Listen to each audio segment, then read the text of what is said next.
There is a meme that has destroyed more financial futures than any market crash in history. You've seen it.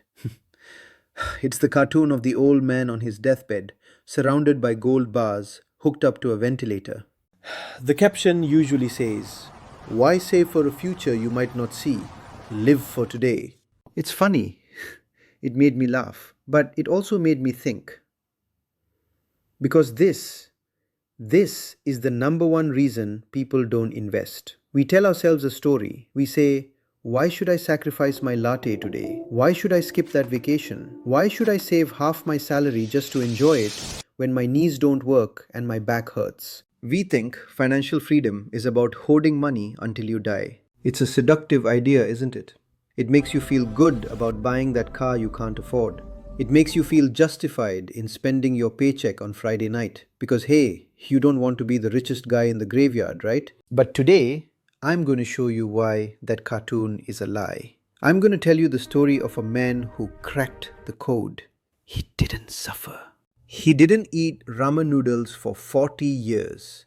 And yet, he accidentally built a fortune so large, it terrified his own family.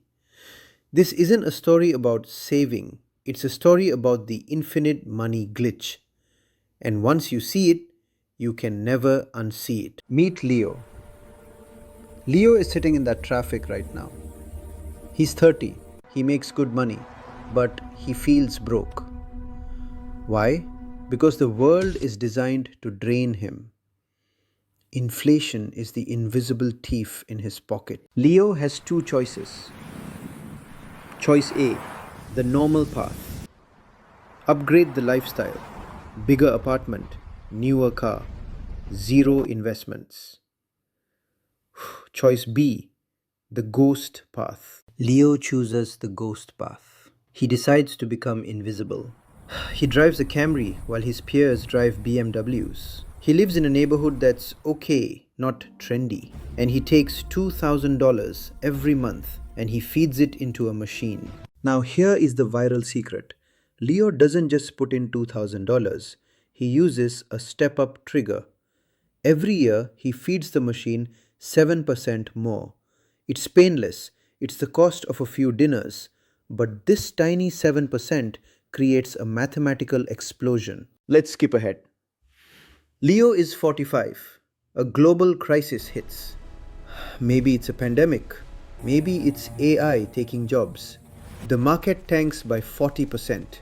His friends, they are panicking. They are selling their assets at a loss to pay their mortgages. They are screaming at the TV. But Leo? Leo is sleeping like a baby. Why? Because the machine he built has a shield. He has an emergency fund that acts like a bunker. And he has health insurance that acts like a bodyguard's. This is the part of the story nobody tells you. Financial freedom isn't about the Ferrari you buy at 60. It's about the panic attacks you don't have at 40. Leo didn't invest to get rich. He invested to buy his own sanity. While the world was burning, Leo was buying. He was scooping up cheap assets while everyone else was running for the exit. Leo didn't invest to get rich. He invested to buy his own sanity. While the world was burning, Leo was buying.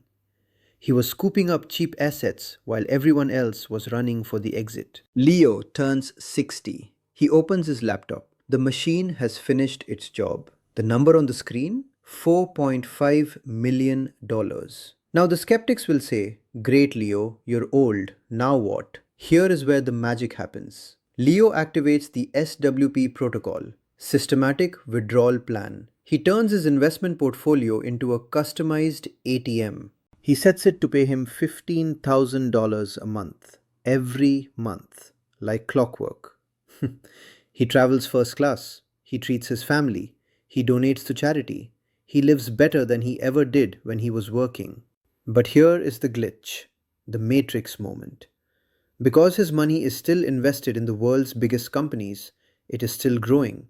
He is taking out $15,000, but the account is earning $25,000.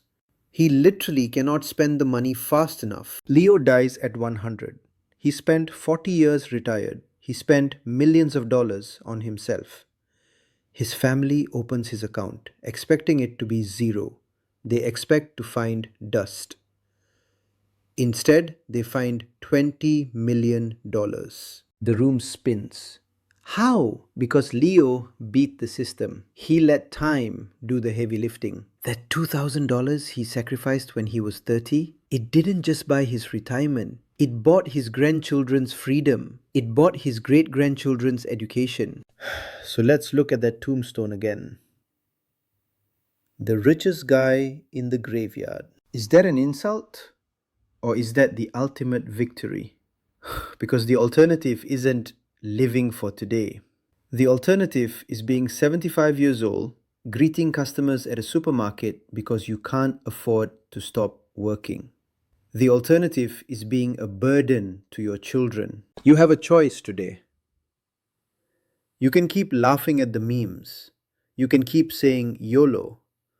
Or you can start building your machine. It doesn't take $1 million. It takes discipline. It takes guts.